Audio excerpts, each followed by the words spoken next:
Roman Catholic ဘာသာရဲ့မူရင်းဖြစ်တယ်သူတို့ကလေဟိုးတမိုင်းမယုံကြည်သူနဲ့ဖျားတည်ရဲ့ idea ကိုမွေးစားထားတာသူတို့ပိုင်တာသူတို့မွေးစားထားတာသူတို့တည်ထင်ထားတာ Catholic တွေပိုင်တဲ့တော့ဖြစ်တယ်ကျွန်တော်တို့ယုံကြည်သူနဲ့မဆိုင်ဘူးဆိုတော့ Catholic တွေဘယ်လိုပြောလဲဆိုတော့ကျွန်တော်ဖတ်ကြည့်အောင်သူတို့ရေးတဲ့အရာကို The mystery of the Trinity is the central doctrine of the Catholic Church. Upon it are based all the other teaching of the Church. Wow! Trinity ဆိုတာက Catholic အသင်းတော်ရဲ့ပြင်ပတယ်အုံမြင့်တယ်အဲ့ဒီအပေါ်မှာပဲကြံတဲ့တွင်တင်မှုတွေကြံတဲ့ယုံကြည်မှုတွေကအဲ့ဒီအပေါ်မှာအခြေခံထားတယ်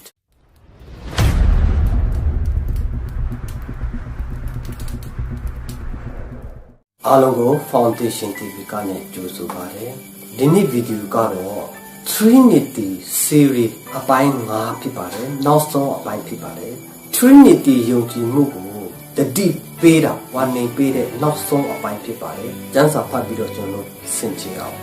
တိယောအခန်းကြီး1အငယ်18 22ကိုကျွန်တော်ဖတ်ကြအောင်ချစ်သားတို့ယခုကာလတည်နောက်ဆုံးသောကာလဖြစ်၏ခရစ်တော်၏ယံသူတည်ဟုသောအန်တီခရစ်ပေါ်လာကြောင်းကိုတင်တို့ကြားရသည့်အတိုင်းယခုပင်အန်တီခရစ်အများရှိကြ၏ထို့ကြောင့်ယခုကာလတည်နောက်ဆုံးသောကာလဖြစ်သည်ကိုသိရကြ၏တဲ့20မူတာကိုတုံးတော်သူကအပေသူနေယေရှုတည်ခရစ်တော်မဟုတ်ဟုညင်းပေတော်သူဖြစ်သည်ခမဲတော်နှင့်တားတော်ကိုညင်းပေတော်သူအန်တီခရစ်ဖြစ်၏အန်တီခရစ်ဆိုတာကတမန်ကျမ်းစာကယုံကြည်သူတွေကိုအသင်းတော်ကိုအတိကတတိပေးထားတယ်တတိထားခိုင်းထားတဲ့သူဖြစ်တယ်ယုံကြည်သူမဲ့ရင်အန်တီခရစ်ကိုတေချာပေါက်ရင်ဆိုင်ရမှာဟုတ်တယ်ဘာဖြစ်လို့လဲဆိုတော့အန်တီခရစ်ဆိုတာကယုံကြည်သူအထဲမှာပဲရှိတဲ့ဝိညာဉ်ဖြစ်တယ်ဟိုးမယုံကြည်သူစီမှာမတော်ဘူးသူကယုံကြည်သူရောင်ဆောင်ပြီးတော့ယုံကြည်သူလူဖြစ်ပြီးတော့ယုံကြည်သူကိုလက်ဖျားတယ်ယုံကြည်သူကိုဘုရားလူတော်ကိုစန့်ကျင်ခတ်တဲ့လမ်းလွဲစေတဲ့ဝိညာဉ်ဖြစ်တဲ့အန်တီခရစ်ဆိုတာဒါကြောင့်ယုံကြည်သူကအန်တီခရစ်ကဘယ်သူလဲသူ့ရဲ့လက္ခဏာကဘာလဲဆိုတော့ကိုတိဖို့တမန်ကျမ်းစာကဖော်ပြပေးထားတယ်အန်တီခရစ်ဆိုတာကပုဂ္ဂိုလ်တူကိုပဲမဆိုလို့ဘူးတမန်ကျမ်းစာကျွန်တော်တို့ဖတ်တဲ့အရာသူကဝိညာဉ်ဟုတ်တယ်အများဖြစ်နေတယ်ယုံကြည်မှုဖြစ်တယ်ဝါဒဖြစ်တယ်ဒါကြောင့်မို့အန်တီခရစ်ကိုလွန်ခဲ့တဲ့နှစ်ပေါင်း2000ကလေးကကနဦးယုံကြည်သူတွေတမန်တော်တွေဒီကျမ်းစာရေးနေတဲ့အချိန်ကလေးကပြောတယ်ယခုပင်အန်တီခရစ်အများရှိကြ၏အဲ့လိုပြောတဲ့ကျမ်းစာကကနဦးနှစ်ပေါင်း2000ကလေးရှိပြီးသားဒီနှစ်ဆိုတေချာပေါက်ရှိနေတာတေချာပေါက်ဒီနှစ်ကျွန်တော်တို့ထဲမှာရှိတယ်ဆိုတော့အန်တီခရစ်ကဘယ်သူလဲကျွန်တော်တိဖို့အရေးကြီးတယ်ဆိုတော့ဒီနေ့ကျွန်တော်အန်တီခရစ်ဘယ်သူလဲရှုတော့တစ်ခုနဲ့ကျွန်တော်ပြောကြည့်မယ်အန်တီခရစ်ဆိုတာကတမန်တရားထက်ကနဲ့လွဲမားစေတဲ့ဝိညာဉ်နဲ့ဆိုးဝိညာဉ်ဖြစ်တယ်ရှင်းရှင်းလေးနားလည်ရအောင်ပြောမယ်ဆိုရင်တန်ရှင်သောဝိညာဉ်တော်နဲ့ဆန့်ကျင်တဲ့ဝိညာဉ်ဖြစ်တယ်တန်ရှင်သောဝိညာဉ်တော်ကဖျားသခင်၏ဝိညာဉ်အန်တီခရစ်ကစာတန်ရဲ့ဝိညာဉ်နတ်ဆိုးရဲ့ဝိညာဉ်ဖြစ်တယ်တန်ရှင်သောဝိညာဉ်တော်ကယုံကြည်သူကိုဖျားအလိုတော်ကိုတွင်တင်တယ်ခရယာအလိုတော်တွေကိုဆွဲခေါ်တယ်တမန်တရားကိုဖွင့်ပြတယ်အဲ့ဒီအန်တီခရစ်နတ်ဆိုးဝိညာဉ်ကတမန်တရားထဲကနေလမ်းလွဲစေမဟုတ်တဲ့အရာကိုဖွင့်ပြပြီးတော့ယုံကြည်သူတွေကိုဘုရားရဲ့အမျက်ကိုခံဖို့သူလုပ်နေတယ်ဒါကြောင့်ကျမ်းစာကပြောတာတိယောအခန်းကြီး4အငယ်1ကနေ3ကိုကျွန်တော်ဖတ်ကြည့်အောင်ဒီလိုပြောတယ်ချစ်သူတို့ခတ်သိမ်းသောစိတ်ဝိညာဉ်တို့ကိုမယုံကြနဲ့ချစ်သူတို့ဒါယုံကြည်သူကိုပဲပြောတာယုံကြည်သူဖြစ်ပြီးသားသူကိုပဲပြောတာဟုတ်တယ်မယုံကြည်သူကိုမဆိုလို့ဘူးဒီမှာစိတ်ဝိညာဉ်တို့ဒီဖျားသခင်နဲ့ဆက်ဆံတယ်မဆက်ဆံတယ်ကိုစုံစမ်းကြလောအကြောင်းမူကားမိစ္ဆာပေါ်ဖက်အများတို့ဒီဤလောကသို့တွားကြသည်ဖျားသခင်၏ဝိညာဉ်တော်ကိုအဘယ်သို့သိနိုင်သနည်းဟုမူကားလူဇာတိအပိကြွလာတော်မူသောယေရှုခရစ်ကိုဝန်ခံသောဝိညာဉ်မိဒီကာဖျားသခင်နဲ့ဆက်ဆံ၏လူဇာတိအပိကြွလာတော်မူသောယေရှုခရစ်ကိုဝန်မခံသောဝိညာဉ်ဒီကာဖျားသခင်နဲ့မဆက်ဆိုင်ထိုတို့သောဝိညာဉ်ကတင်တို့ဒီရခဲ့ပြီးဒီအတိုင်းဤလောကသို့လာမည်ဖြစ်၍ယခုပင်လာလက်ရှိသောအန်တီခရစ်၏ဝိညာဉ်ဖြစ်၏လို့ပြောတယ်ဆိုတော့အန်တီခရစ်ဆိုတော့ကမာယွန်းသောဩဝါဒ တမန်ကျမ်းစာကိုမာယုံအောင်ဖွင့်ပြတယ်ဝိညာဉ်ဖြစ်တယ်အဲကြောင့်မို့ထိုတို့သောဝိညာဉ်ကတင်းတို့ကြားခဲ့ပြီးတဲ့အတိုင်းပဲသူကကြားရမာယုံသောဩဝါဒကကနဦးယုံကြည်သူတွေရရှိဒီနေ့ဆိုပို့ပြီးတော့အတင်းတော်များနေကြပွဲနေကြတာအဲ့ဒီဝိညာဉ်ကြောင့်ဖြစ်တယ် Spirit of Antichrist ကယုံကြည်သူထဲမှာဝင်လာပြီးဆိုရင်တင်က Antichrist ဖြစ်သွားတယ်ကိုက Antichrist ရဲ့နောက်လိုက်ဖြစ်သွားပြီခရစ်တော်နောက်လိုက်မှာဖြစ်တော့ဘူးဒါကြောင့်တမန်ကျမ်းစာအတိုင်းမယုံနေဘူး Antichrist ရဲ့ဩဝါဒအတိုင်းသွားနေဆိုရင် Antichrist နောက်လိုက်ဖြစ်တယ်ယုံကြည်တော့မဟုတ်ဘူး Antichrist ဖြစ်ဖို့တော့လွယ်တယ်ဟုတ်တယ်ဒီနေ့ foundation theory မှာတော့မှ Antichrist ကိုဝင်ကြည့်နေဒီနေ့အမှုတော်ဆောင်ထဲမှာလည်း Antichrist အများရှိတယ်ယုံကြည်သူထဲမှာလည်း Antichrist အများရှိတယ်ကျမ်းစာကိုဖတ်ကျမ်းစာရဲ့မျက်မှန်နဲ့တက်ပြီးတော့ကြည့်လိုက်ဘယ်သူကတမန်ကျမ်းစာကလည်းလွဲအောင်ပြောနေတယ်ဘယ်သူကတမန်တရားအတိုင်းမှာသွားတယ်မဟုတ်တဲ့ဖြစ်ကိုဆွဲပြောနေတယ်ဆိုတော့ရှင်းရှင်းလေးမြင်ရမှာဟုတ်တယ်ကျွန်တော်မြင်ရလို့ပြောပြAntichrist ဆိုတာက again Christ ဖြစ်တယ်ခရစ်တော်ကိုဆန့်ကျင်တဲ့သူဖြစ်တယ်ခရစ်တော်ရောက်ဆောင်တာယုံကြည်သူရောက်ဆောင်တာကျမ်းစာကင်ပြီးတော့ပဲလာတယ်သူရဲ့ဝါဒကဘာလဲသူဘာကိုတုံ့တင်လဲဆိုတော့သခင်ယေရှုကိုအဓိကပြမှတ်ထားတယ်သခင်ယေရှုကဘုရားသခင်သားတော်ဖြစ်ခြင်းကိုသူကညင်းတာ Antichrist ကဘယ်သူလဲဆိုတော့အဲ့မှာသိရပြီးရင်ခမဲတော်ဖြစ်ခြင်းကိုသူညင်းတယ်အဲ့ဒါက Antichrist အငြင်းနေစနစ်မှာသူပြောတယ်မူတာကိုတုံးတော်သူကအဘယ်သူယေရှုတည်ခရစ်တော်မဟုတ်ဘူးညင်းပေတော်သူဖြစ်တယ်ယေရှုတည်ခရစ်တော်မဟုတ်ဘူးခမဲတော်နဲ့သားတော်ကိုညင်းပေတော်သူဒီ Antichrist ဖြစ်၏ဒီစာကြောင်းကိုမှတ်ထားတယ်ယေရှုတည်ခရစ်တော်မဟုတ်ခရစ်တော်ဆိုတာဘယ်သူပြောလဲခရစ်တော်ဆိုတာက anointed one ပြောမယ်ဆိုရင်ဖယားသခင်ဤသားတော်ပြောတာခရစ်တော်ဆိုတာဆိုတော့ဖယားသခင်ရဲ့သားတော်ကလူသားတိခံယူတဲ့သူကိုယေရှုလို့ခေါ်တာဆိုတော့ယေရှုကခရစ်တော်မဟုတ်ဘူးပြောတယ်ယေရှုကဘုရားခင်ရဲ့သားတော်မဟုတ်ဘူးလို့ Antichrist ကညင်းတယ်သားတော်ဖြစ်ခြင်းကိုသူကညင်းတယ်ကျန်တာအားလုံးယုံလို့ရတယ်သူက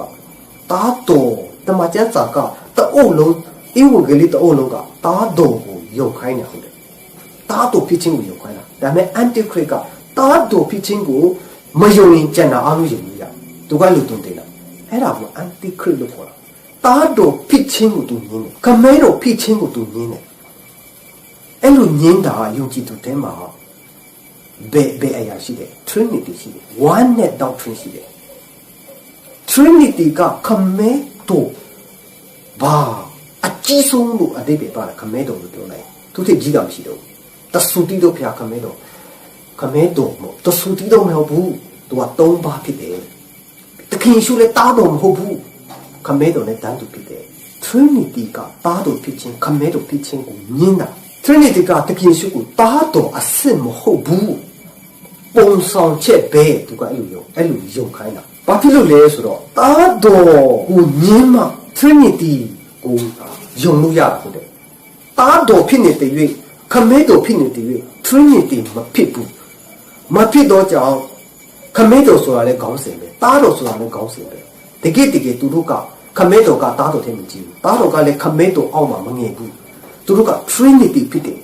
equal ဖြစ်တယ်ခေါင်းစဉ်ပဲခမဲတော်တားတော်ယူထားတာပါဆိုလို့သူတို့ပြောတာသူတို့ကတန်းတူဖြစ်တယ်ဟိုတားတော်ဖြစ်ခြင်းကိုမြင်မှ Trinity ကိုယုံလို့ရတာဟုတ်တယ်ဒါကြောင့် Trinity ယုံတယ်ဆိုတာကတားတော်ကိုတခါလေးမြင်လိုက်တာဟုတ်တယ်ဒါကြောင့် Trinity က Antichrist ဖြစ်တယ်လို့ကျွန်တော်ပြောတာ Antichrist ဆိုတာကတားတော်ဖြစ်ခြင်းကိုညင်းမယ်ကျန်တာအလုံးယုံခိုင်းတယ်ဘယ်လိုယုံခိုင်းလဲတခင်ယေရှုကတားတော်မဟုတ်ဘူးခမဲတော်နဲ့တန်းတူတိတက်ဖရာတပါဖြစ်တယ်ခမဲတော်နဲ့ equal သူလည်း God ဖြစ်တယ်အဲ့လိုယုံခိုင်းတယ်သူက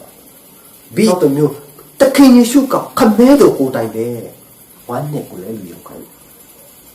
ဘီတခင်ယေရှုက prophet ပဲအဲ့လိုယုံခိုင်းတယ်တခင်ယေရှုကိုအမျိုးမျိုးယုံခိုင်းတယ်သူကတားတော်ကိုမယုံရဘူးAntichrist ကအဲ့လိုလုပ်တာတားတော်ကိုမယုံနဲ့တားတော်ကိုညင်းကြံတာအောင်လို့ယုံဒါကြောင့်တားတော်ကိုညင်းတော်သူမိဒီကခမဲတော်ကိုမတိလို့ပြောတယ်ဒါအမှန်ပဲဟုတ်တယ်တားတော်ရှိလို့ခမဲတော်ဆိုတာရှိတာလေသူတို့တမန်ကျမ်းစာမှာဖယားသခင်ဓမ္မဟောင်းကနဲ့ထောင်ရဖယားကိုခမဲတော်လို့ခေါ်တယ် God the Father လို့ခေါ်တယ်ဘာဖြစ်လို့အဲ့လိုခေါ်တာလဲဖယားသခင်ကိုသူ့မှာတားရှိလို့ အဲ့ဒီခေါင်းစဉ်ရတော့တယ်အဲ့ဒီနာမည်ရတော့တယ်အလကားလျှောက်ခေါ်နေတာမဟုတ်ဘူးခမဲတော်ဖေကလျှောက်ပြောနေတာမဟုတ်တားရှိလို့ခမဲတော်ဖြစ်တာပဲဒီနေ့လူမှလည်းအိမ်ထောင်ကြမယ်တားသမီးမရှိအဖေအမေဆိုတဲ့ father mother ဆိုတဲ့ခေါင်းစဉ်မရနာမည်ကိုမရဖေကလည်းဖေကဖြစ်လို့အလကားရတယ်မထင်နဲ့သူ့မှာတားတပါးရှိနေလို့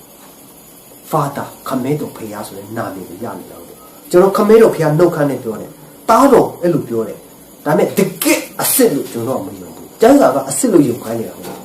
အာယောင်ဆောင်ကိုပြောတာမဟုတ်ဘူးပုံဆောင်ချက်ကိုယုံခိုင်းတယ်တမန်ကျမ်းစာတစ်ခါမှမပြောဘူးဒီနေရာမှာတားတော်ကိုညင်းတယ်ဆိုတာကအေဝံဂေလိတရားကိုညင်းတော်မဆိုဘူးတခင်ယေရှုကိုမယုံကြည်တော်ကိုမဆိုဘူးဒီနေရာမှာတားတော်ကိုညင်းတယ်လို့ပြောတယ်အန်တီခရစ်ကအဲ့လိုညင်းတယ်ဆိုတာအေဝံဂေလိတရားကိုမယုံတာကိုမပြောဘူးတခင်ယေရှုကိုမယုံကြည်တာလက်မခံတဲ့အရာကိုမပြောဘူးအဲ့လိုညင်းတယ်ဆိုတာကဒါကိုညင်းတယ်ဆိုတာကယုံကြည်သူပဲတခင်ယေရှုကိုယုံကြည်တယ်ခမဲတော်ကိုယုံကြည်တယ်ခရိယာဖြစ်ပြီးယုံကြည်သူဖြစ်ပြီးတခင်ယေရှုကိုယုံကြည်တယ်ဒါပေမဲ့တခင်ယေရှုကိုယုံကြည်ပေမဲ့သူကသားတော်ဖြစ်တယ်ဆိုတာကိုမယုံတာအဲ့လိုညင်းနေတာဒါတော့မဟုတ်ဘူးသူကဖယားဖြစ်တယ်ခမဲတော်ရဲ့တန်းသူကဖြစ်တယ်သားမဟုတ်ဘူးအဲ့လိုညင်းချင်းကိုပြောတာဟုတ်တယ်ဒီနေရာမှာသားတော်ကိုညင်းနေဆိုတာယုံကြည်သူတွေတခင်ယေရှုကိုယုံနေတယ်တကယ်သားတော်လို့မယုံဘူးတမန်ကျမ်းစာကပြောတယ်သားတော်လို့ယုံမှ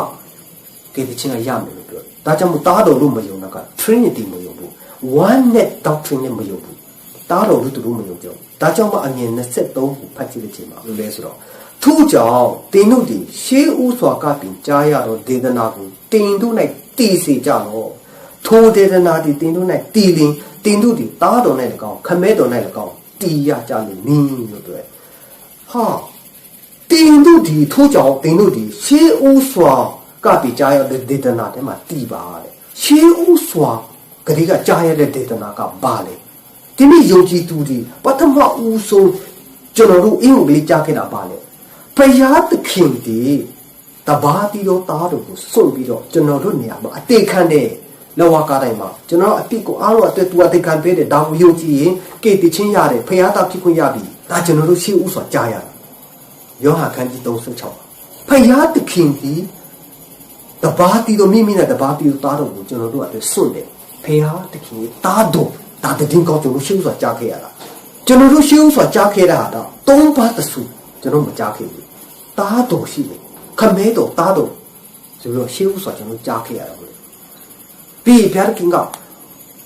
သူနဲ့ဒန်းသူဖြစ်တဲ့ဖရာတပါးကိုဆေလူပြီးတော့ကျွန်တော်လောက်ဝါကားရမသိခံတယ်ကျွန်တော်မကြားဘူးတားတော်ပဲတမန်ကျမ်းစာကပြောတယ်ဆိုတော့ယောဟန်ကဘယ်လိုပြောချင်လဲရှေးဦးစွာကပြကြားတော့ထိုဒေသနာဆိုတာဘာကိုပြောတာလဲရှေးဦးစွာမှာဘာကြားလဲယောဟန်ကိုပဲပြန်ဖတ်ကြည့်အောင်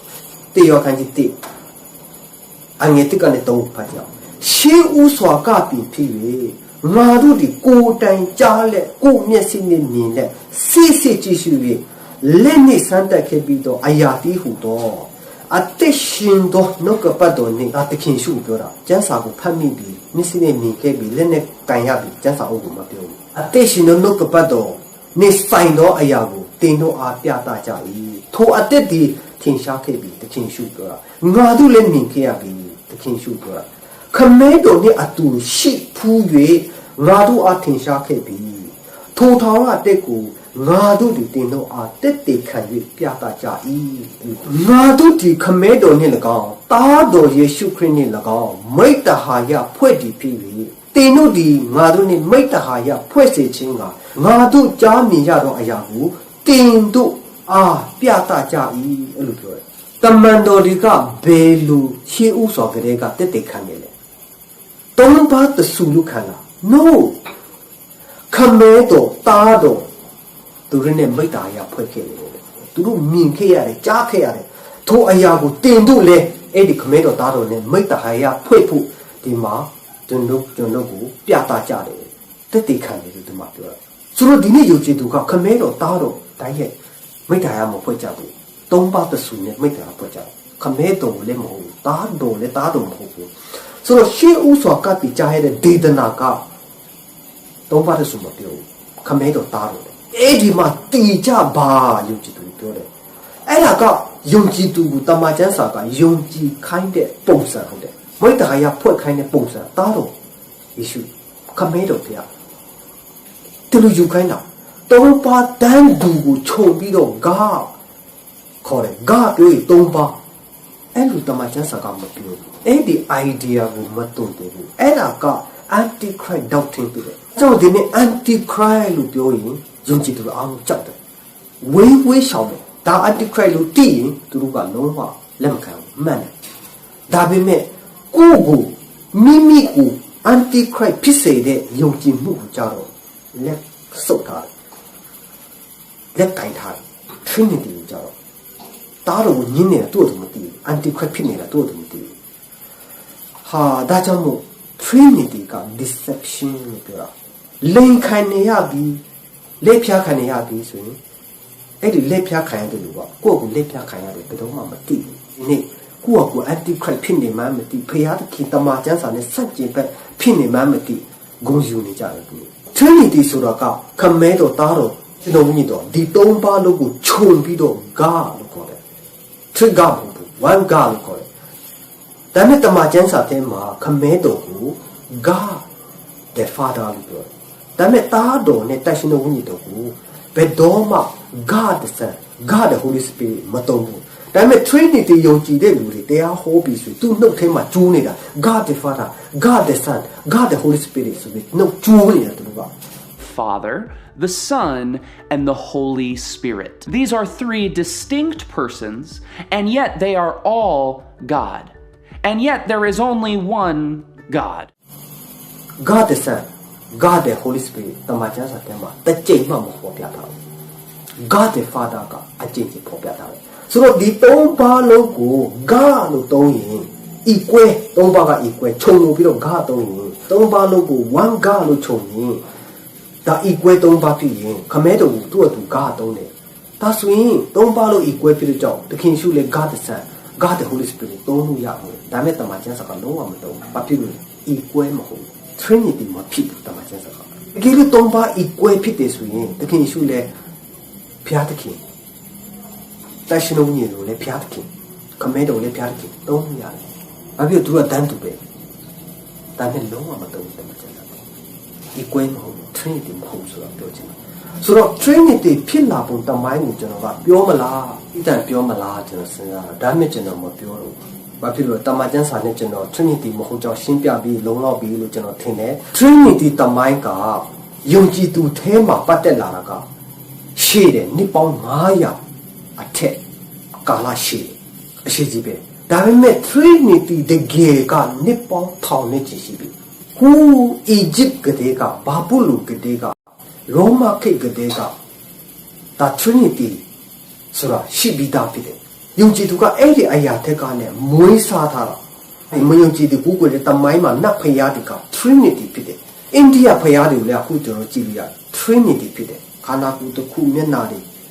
Let the Anyaji era Trinity go Pura. So the Trinity go, Mayonji to got the mine town Chishikebi. Eddie take on it, Yonji to go. Eddie idea, Maru le Camero Taro, National Union of Pure, Pites of Trinity based on Moisata, Eddie idea. Majansaka Trinity, long one more pioni. The Majansa Pachilai. Trinity Suraka, trigger, don't talk pit. Don't talk, Nineabe. Dauka, Elino, don't talk. Goose, Ninian.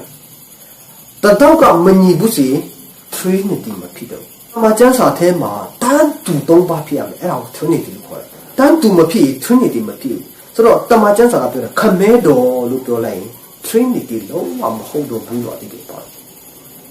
Papilole.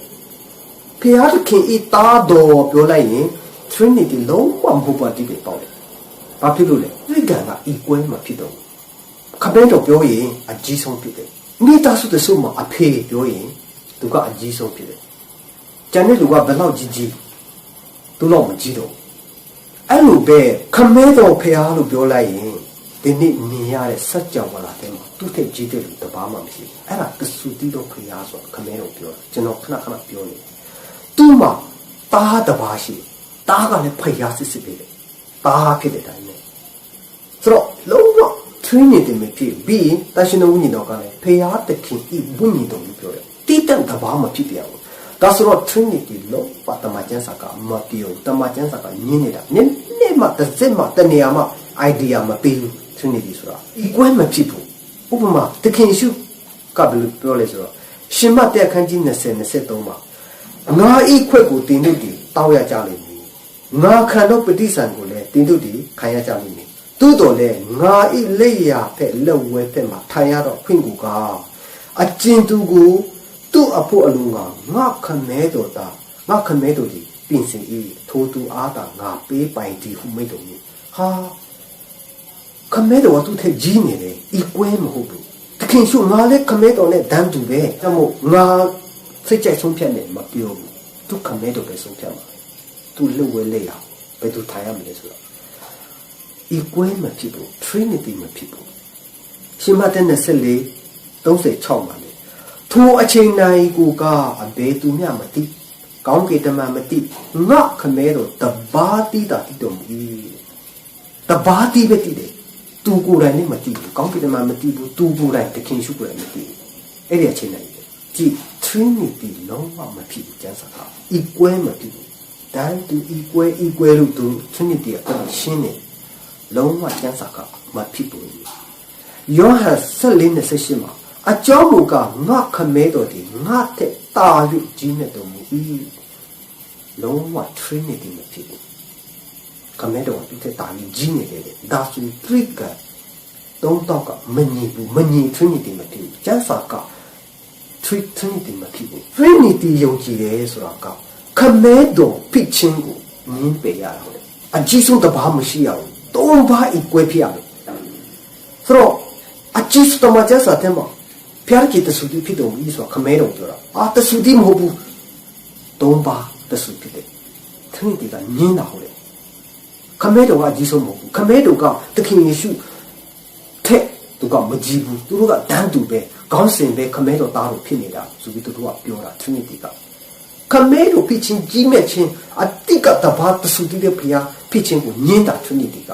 ပြီးတော့ဒီမှာတားတော်ရှိတယ်ဆိုတာကိုငင်းတာTrinity ကတော့ဆိုတာဒီတရှိနဝိညာဉ်တော်ကတိတန်တဘာမဟုတ်ဘူးအဲ့ဒါကိုလေ Trinity ကတိတန်တဘာ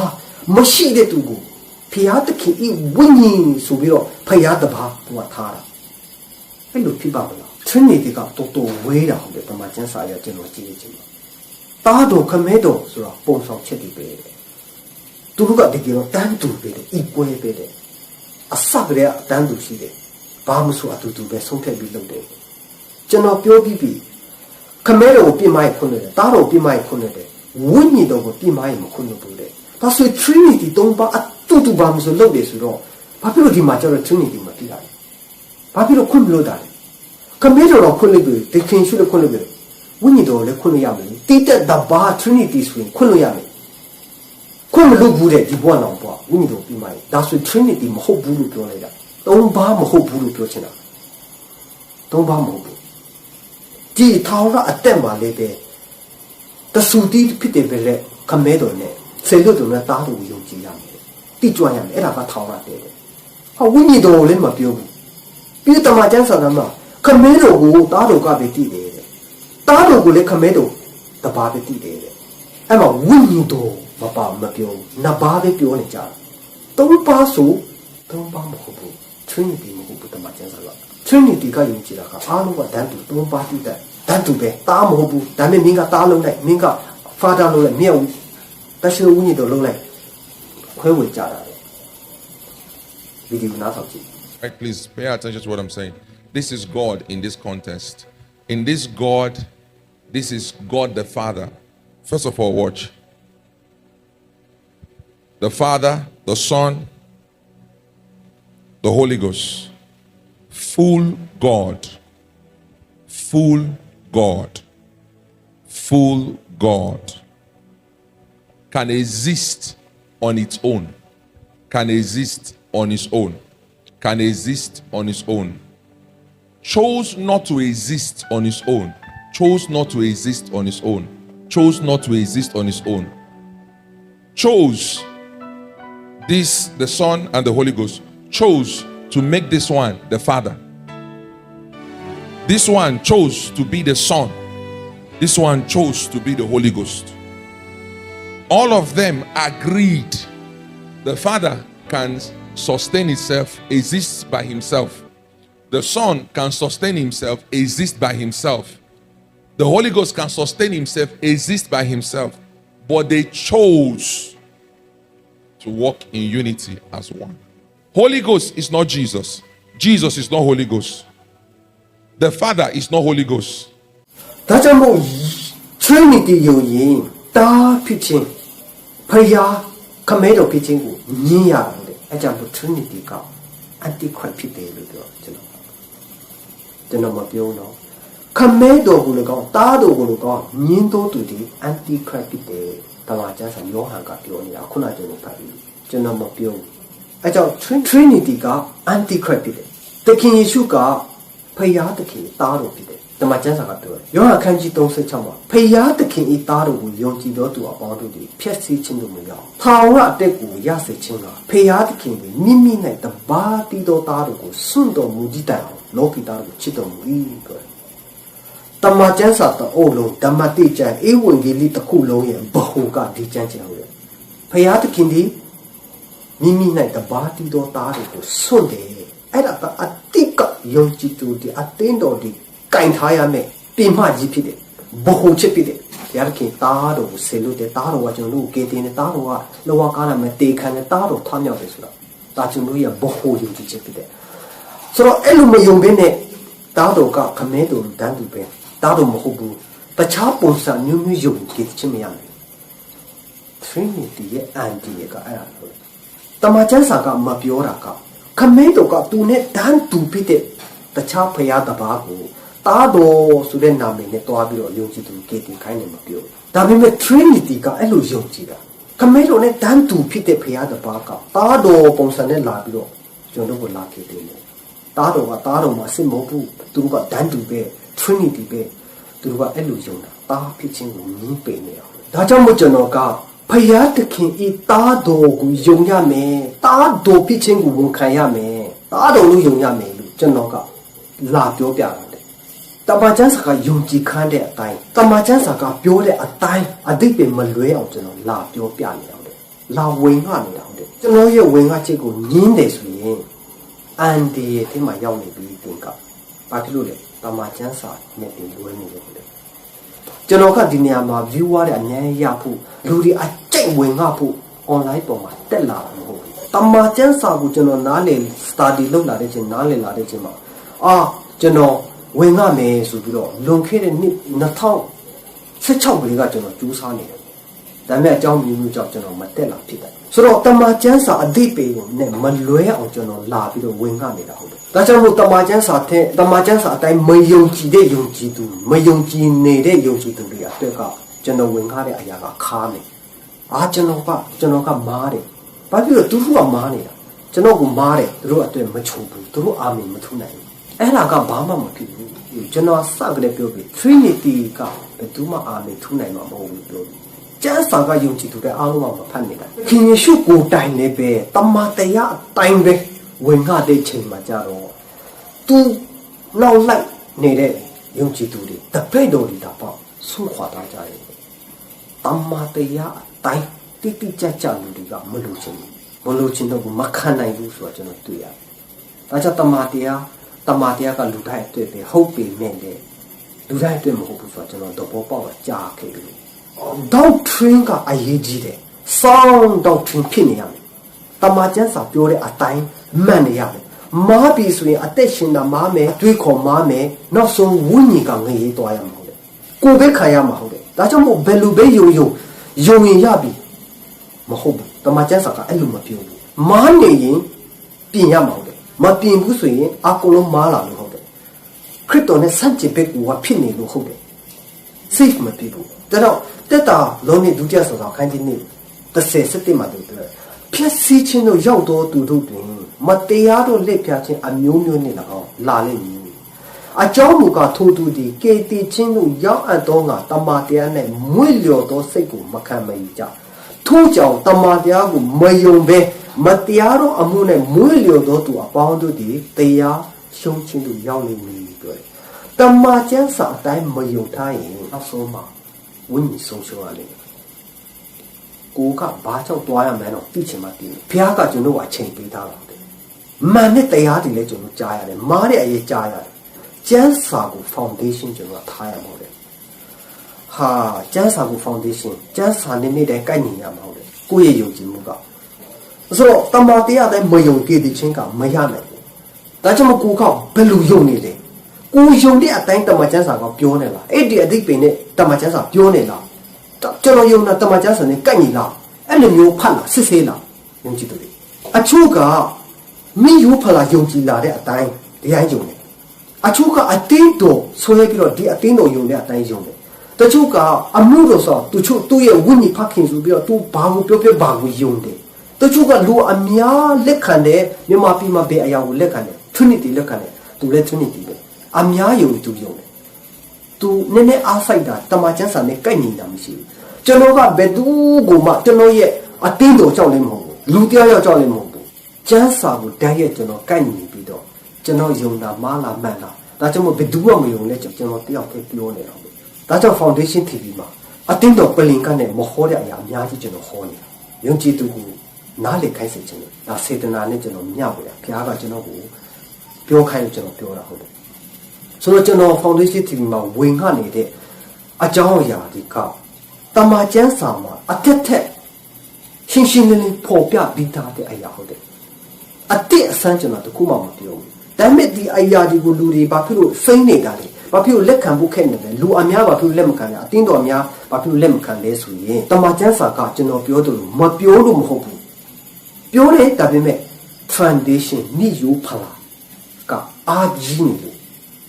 အခုကျွန်တော်ပြောတဲ့အရာယုံကြည်သူအဲမှာမရောက်တာဟုတ်နိယိုဖလာအာကြီးနေဒါကြောင့်မို့ကျွန်တော်ပြောတာနားလေချင်တယ်ဆိုရင်ကိုယ့်ရဲ့အတင်းတော် background နဲ့နားမထောင်နဲ့တမန်ကျမ်းစာဘယ်လိုဆိုလို့ချင်တယ်လဲကျွန်တော်သုံးလေးကျမ်းချက်တွေကအဲ့လိုပြောလားဘယ်လိုပြောလဲအဲ့လိုပဲနားထောင်ပါလို့ကျွန်တော်အကြံပေးနေတာ Trinity ယုံကြည်မှုရဲ့အန်ဒီကိုနည်းနည်းပြောရအောင် Trinity ဆိုတာကတကယ်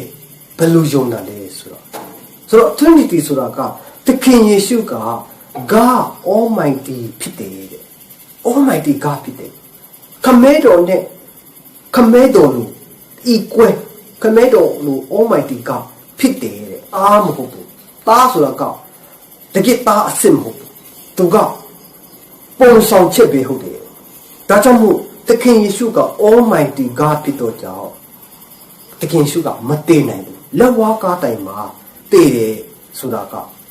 ပုံဆောင်ချက်ပဲတကယ်မတည်ဘူးလို့ Trinity ကယုံကြည်တာဟုတ်တယ်အဲ့ဒါ Trinity ယုံကြည်မှုပဲဒါပြောသခင်ယေရှုက God ဖြစ်တယ် Almighty God ခမဲတော်လို့ဖြစ်တာ equal ဖြစ်တဲ့ဘုရားဘယ်လိုမတည်ဘူးလေသူတို့ Trinity ရဲ့ doctrine ယုံကြည်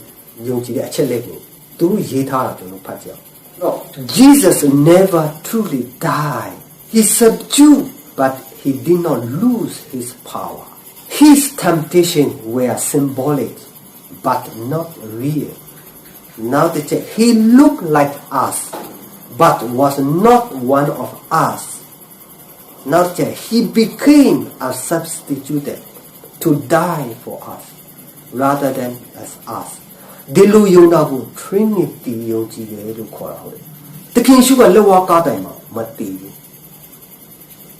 ။ Jesus never truly died သူရဲ့လူသားဖြစ်ခြင်းကပဲတည်တယ်။ဒါမဲ့သူဖျားဖြစ်ခြင်းခေါက်ရှက်ကမရက်သွားဘူးလေ။မတည်ဘူးသူက။တည်ဆိုတာပုံဆောင်ချက်ပဲလေ။ဘာဖြစ်လို့တိမောသေပထမဆောင်ခန်းကြီး66ပါ Who only had immortality ဒါကခမဲတော်ကိုညွန်းနဲ့ကြမ်းချက်ပြီးတယ် God က immortality ပြီးတာမတည်တတ်ဘူးဆိုတော့သခင်ယေရှုကအဲ့လိုမျိုးခမဲတော်လို့ God တဲ့ကြောင့်မတည်တတ်ဘူး Trinity ကအဲ့လိုမျိုးနားလေအဲ့လိုမျိုးယုံကြည်တာသခင်ယေရှုကို Almighty God ပြောလိုက်တော့မတည်တတ်တော့ဘူးသူရဲ့လူယုံရပြီဒါကြောင့်မို့သခင်ယေရှုကလောကတိုင်းမှာတကယ်မတည်ခဲ့ဘူးအလဲဟန်ပဲပြီးရင်သခင်ယေရှုကလူစားတိခံယူလာတာလေဒါလည်းအစ်စ်မဟုတ်ဘူးHe looked like us, but သူကကျွန်တော်တို့နဲ့တူမဟုတ်ဒါဆိုရင်ကျွန်တော်တို့နဲ့မတူဆိုတိတ်ခံပေးလို့မရဘူးလူမဖြစ်လာဘူးတမန်ကျမ်းစာကကျွန်တော်တို့ညီအကိုနီးတူဖြစ်လာတယ်ပြောတယ်ဒီသခင်ယေရှုကအားလုံးသူ့ရဲ့ temptation was symbolic not real သခင်ယေရှုဆုံးစမ်းခံရတာလည်း symbolic ပဲ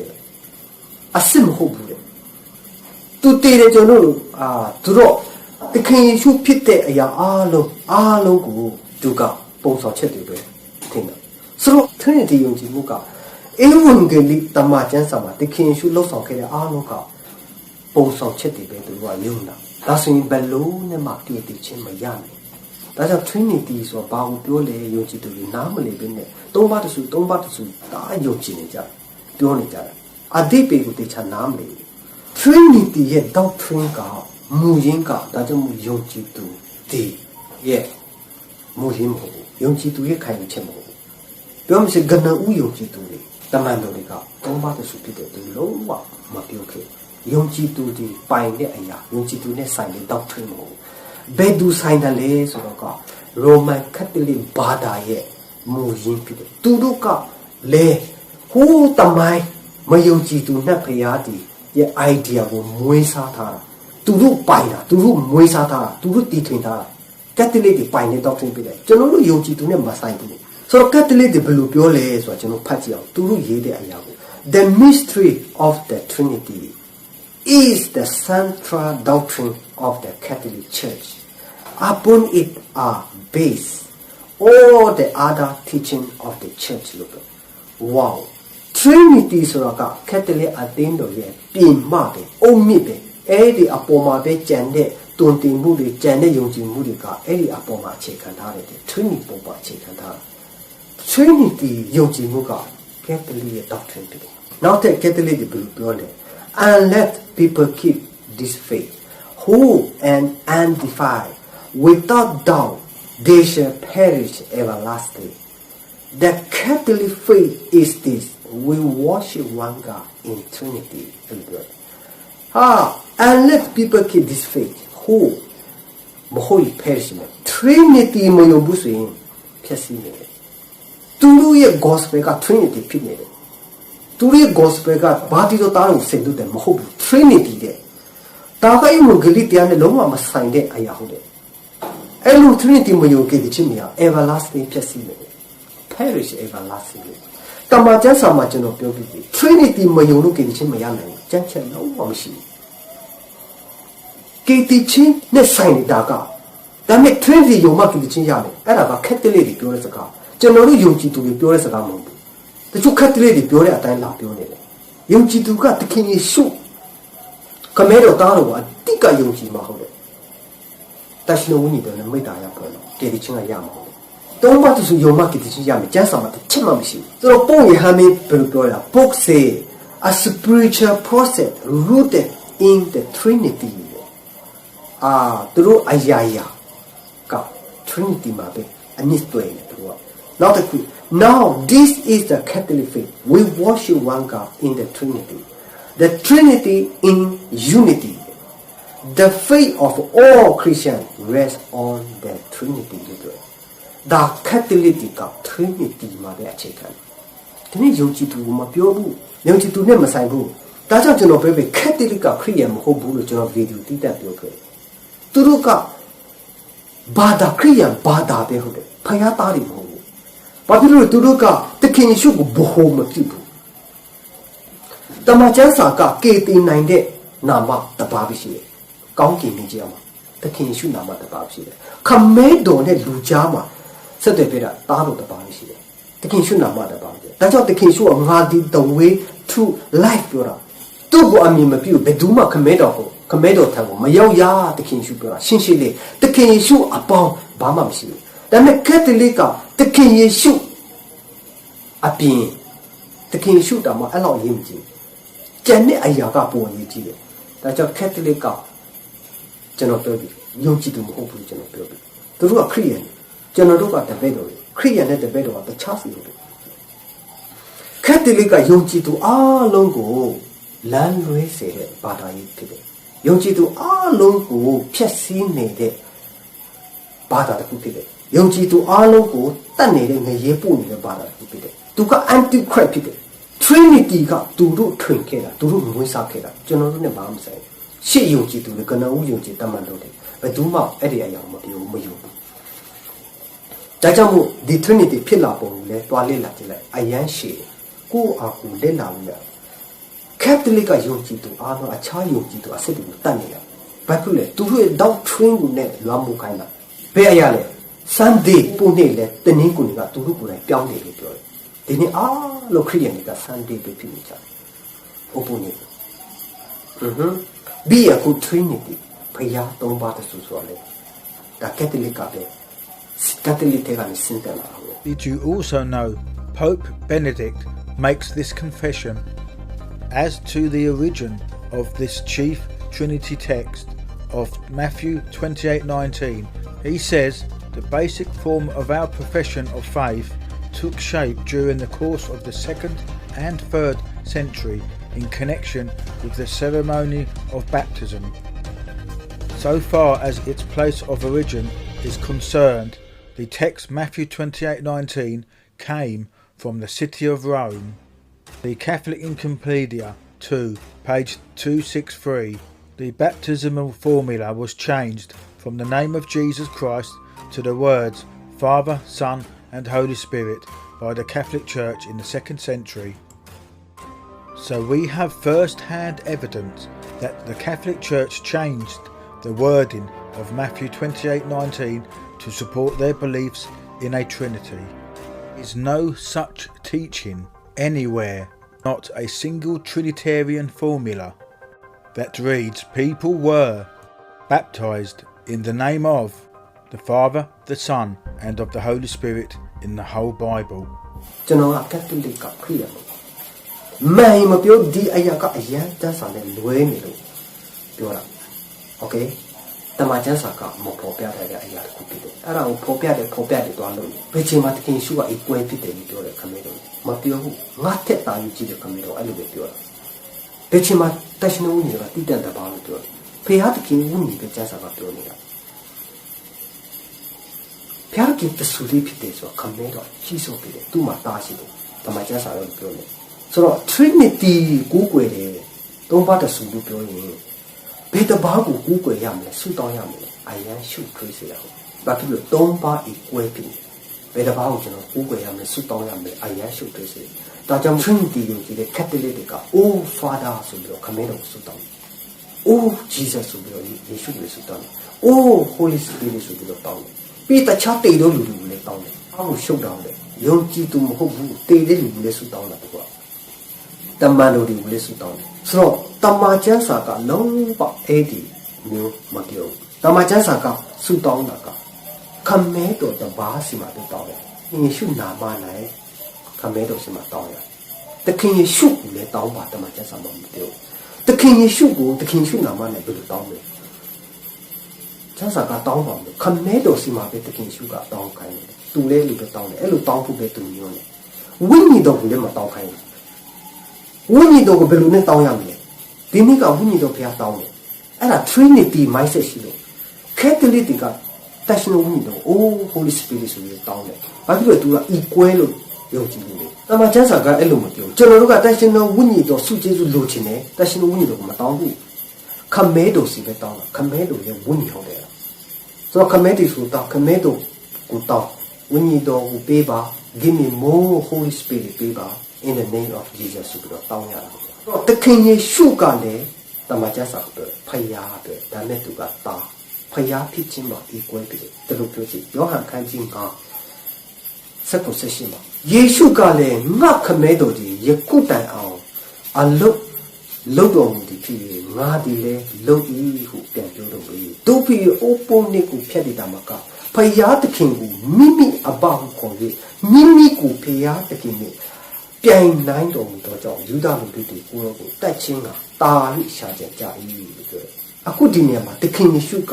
ခမဲတော်ကိုငါခမဲတော်ကိုခေါ်လိုက်တယ်ငါခမဲတော်ကိုခေါ်လိုက်တယ်ပြီးဖယားသခင်ကိုမိမိအဘလို့ခေါ်တယ်ခေါ်လိုက်ချင်အဲ့ဒီခေါ်တာဘယ်လိုအဓိပ္ပာယ်ဖြစ်သွားလဲဆိုတော့မိမိကိုဖယားသခင်နဲ့ပြိုင်နိုင်တယ်အဲ့ဒါဟုတ်တယ်သခင်ယေရှုကအဲ့ဒီမှာတဲ့ယူဒလူတွေကိုတည်င်းပေးချင်တယ်သခင်ယေရှုကခမဲတော်ကိုအဖလို့ခေါ်တာကသူကဖယားသားဖြစ်တယ်အဲ့ဒီဖယားရဲ့သားဖြစ်တယ်သားတော်ဖြစ်တယ်ပြီးရင်သူကိုယ်တိုင်ဖယားဖြစ်တယ်အဲ့ဒီဖယားရဲ့သားငါဖယားဖြစ်တယ်သားတော်ဖယားဖြစ်တယ်တိခိုင်းစေချင်တာဟုတ်လေဥပမာကျွန်တော်အခုတာမဒထရန့်ကို အဖေလို့တော့ခေါ်လိုက်တယ်ဆိုရင်လူကြီးရှိမှာဘယ်လိုလူကျွန်တော်ကြည့်မလဲဟာတမဒရဲ့တားလာလို့ကျွန်တော်ပြောမှာရှောက်ရှောက်အဖေလို့ခေါ်လို့မရဘူးတခင်ယေရှုကခမဲတော်ငါခမဲတော်အဲ့လိုပြောတာကသူကိုတိုင်လေခမဲတော်ဖခင်ရဲ့တားပြောသူကိုလည်းဖခင်ဖြစ်ခြင်းကိုညွှန်လိုက်တာမိမိကိုဖခင်နဲ့ခိုင်းနိုင်နေဆိုတော့ဖခင်ပြောတယ်အဲ့တော့ဒီမှာပါရီရှဲတွေကယူဒလူတွေကတခင်ယေရှုကိုဒီကျမ်းမှာဘယ်လိုနားလည်လဲအလ္လာဒီလူမာရီယောတဲ့ရဲ့တာသူကူတူဖယားတာပြောတယ်သူကူတူဖယားနဲ့နိုင်တယ်ဆိုပြီးတော့တပ်ဖို့ဖြစ်သူကပြင်စင်လာဖယားတာပြောရင်ဖယားတာသူကူတာနဲ့ဖယားပြတယ်ဖယားတာဖြစ်တယ်ဆိုတော့တရားကလုံးဝန်ခံလိုက်တာဟုတ်တယ်ဆိုတော့ဒီနေရာမှာတခင်ယေရှုကငါဒီဖယားတာပဲပြောတာငါဒီဖယားဖြစ်ချင်းမှာဖယားပဲလို့သူပြောတာဒါမဲ့ခမဲတော်နဲ့သူနဲ့ဤကွဲတန်းတူပဲသူမပြောငါကခမဲတော်ပဲလည်းမပြောငါကခမဲတော်ရဲ့တားပြောတယ်တားပြောခြင်းမှာဖျားဖြစ်ခြင်းမှာကဤကွဲဖြစ်တယ် 100% သူလို့ဥပမာတားအဖပုံကြည့်လိုက်တားအဖပုံကြည့်လိုက်တားနဲ့အဖကအဖေကလူဆိုရင်တားလည်းလူစစ်ပဲဟုတ်တယ်သူရဲ့ nature ကလူစစ်ပဲဟုတ်တယ်ဒါမဲ့တားအဖကလူဖြစ်ပေမဲ့တာအဖဖြစ်တဲ့ကြောင့်ဘာกว่าလဲဆိုတော့ nature ချင်းတူတယ်လူဆိုရင်လူသူ့ nature ကတူတယ်တကယ်ရှိလဲလို့ပဲခမဲတော်နဲ့သူက nature တူတယ်ဖျားစစ်တဲ့ညမှာဖျားစစ်နေတာလေခမဲတော်ကိုသူစစ်တယ်ဒါမဲ့သူကတာလို့ပြောတာဆိုတော့လူမှလည်းတာပြောရင်လူဖြစ်ချင်း nature တူတယ်ဒါပေမဲ့တာနဲ့အဖဆိုတာဘာกว่าလဲခွန်အားกว่า